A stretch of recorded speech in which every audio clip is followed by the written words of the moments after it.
जय गुरुदेव। देखिए प्रेमी भाई बहनों, परमार्थी वचन संग्रह पत्रिका में तीसरी पुस्तक पढ़ रहे थे, प्रतिदिन के विचार। उसमें हम 14 नंबर तक पढ़ चुके हैं। अब हम आगे आपको बताएंगे। हेडिंग है गुरु और शिष्य का नाता। नंबर 15, गुरु और शिष्य का नाता पिता पुत्र का होता है। दोनों मिले जुले होते हैं। आपस की जो संपत्ति होती है वह एक दूसरे की होती है। पुत्र की आवश्यकता पर पिता वे खटक देता है और पिता की ज़रूरत पर पुत्र देता है। न पिता हिचकिचाता है और न पुत्र हिचकिचाता है। इस तरह गुरु और शिष्य हर क्रिया में मिले जुले रहते हैं। शिष्य गुरु से इतना प्रेम करता है कि उसे अपनी क्रिया का भान भी नहीं रहता है।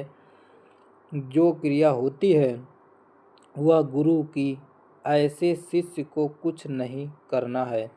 परंतु शिष्य ऐसा बिरला नजर आता है। गुरु भाव में लीन हुए शिष्य संसार भर में बहुत ही इने गिने होते हैं। गुरु की कृपा देखो कि चंद दिन में हमारा जीवन बदल दिया। अपना रंग चढ़ा के अपना कर लिया और ऐसा रंग चढ़ाकर अपना किया है कि अब टूटता ही नहीं है। और देखो गुरु की कृपा की ना जप किया, ना तप किया और ना कोई प्रक्रिया की, ना लंगोटी लगाई और ना बन गए, ना घर गृहस्थी का कोई व्यवहार छोड़ा। जैसे तब थे वैसे अब भी हैं। पर संत सतगुरु की दी हुई एक वस्तु अवश्य है कि जिसके लिए बड़े बड़े तपस्वी भी तरसते हैं। यह केवल गुरु कृपा से हुआ है। हम कहा करते हैं कि जैसे भी बने गुरु को अपना बना लो। यही पार होने की सर्वोपरि कुंजी है। सब क्रिया साधन भजन होते हैं, कुछ ऊंचे स्थान तक जाते हैं, परंतु अंत में गुरु सहायता ही पहुंचाती है। अब हेडिंग है कैसे शिष्य।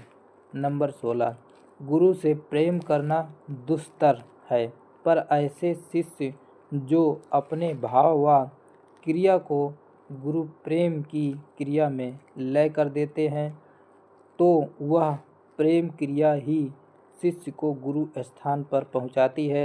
ऐसे शिष्य सर्वस्व गुरु पर कुर्बान करने को तैयार हैं और ऐसे शिष्य पतंगे बनके गुरु के चारों ओर मंडराया करते हैं। जैसे दीपक के चारों तरफ पतंगा घूमता रहता है। बिना गुरु के उन्हें चैन नहीं मिलती।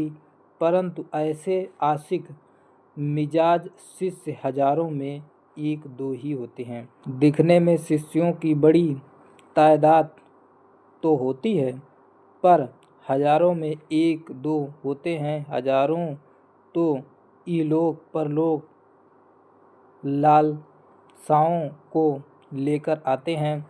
अपना मतलब गांठने के लिए गुरु की आवभगत करते हैं।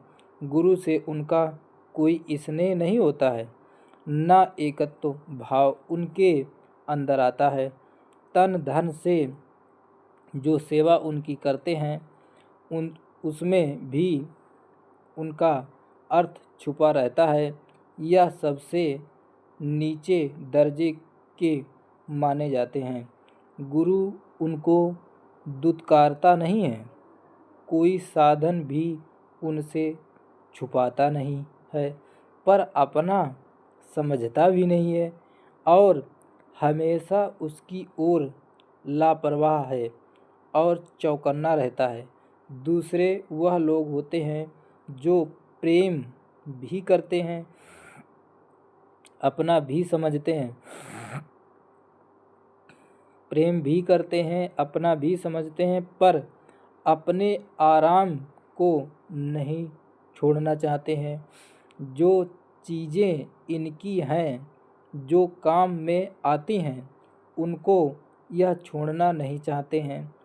इफ़रात वस्तु अपनी ज़रूरत से ज़्यादा बची है, उसे गुरु भेंट में देना चाहते हैं और मन में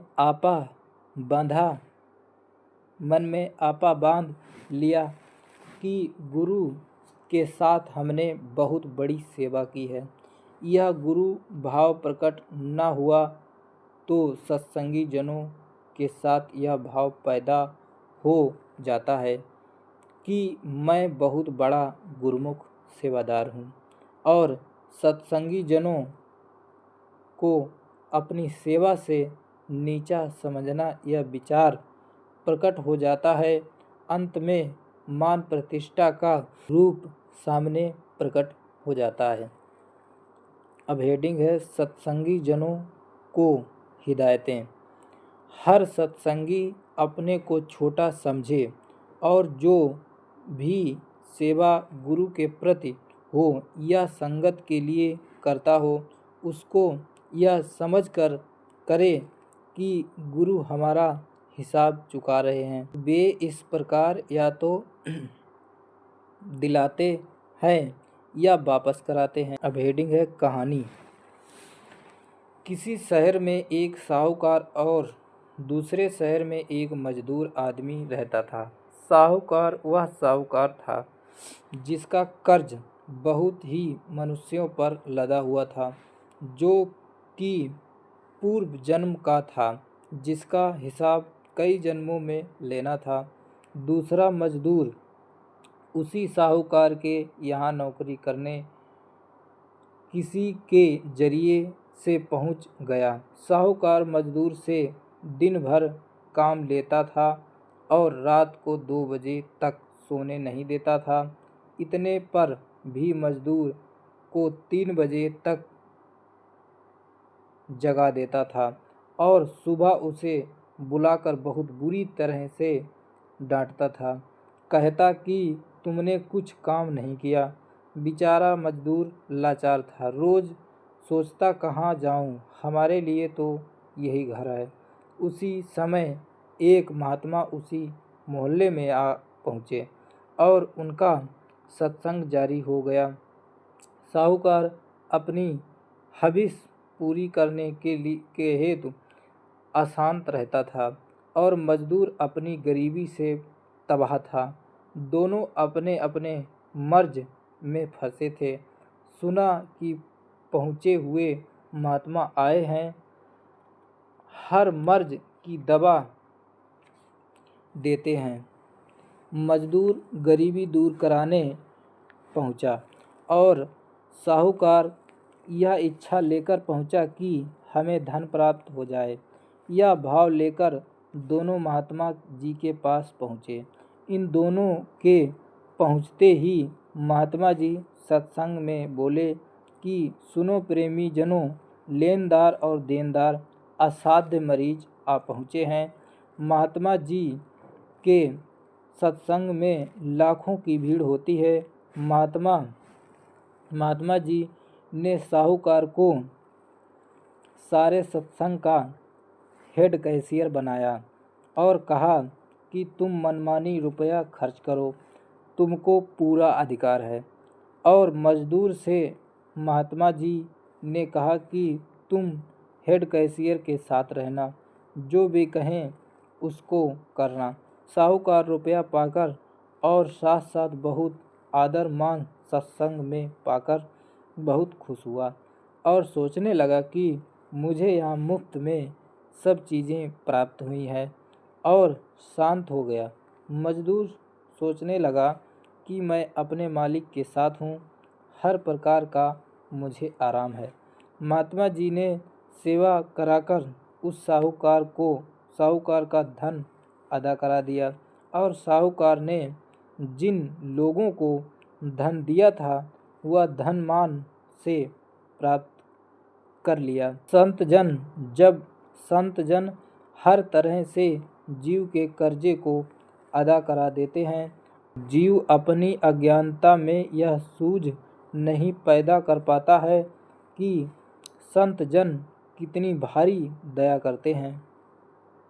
जय गुरुदेव। अब देखिए प्रेमी भाई बहनों, इसके आगे हम अगले भाग में आपको बताएंगे।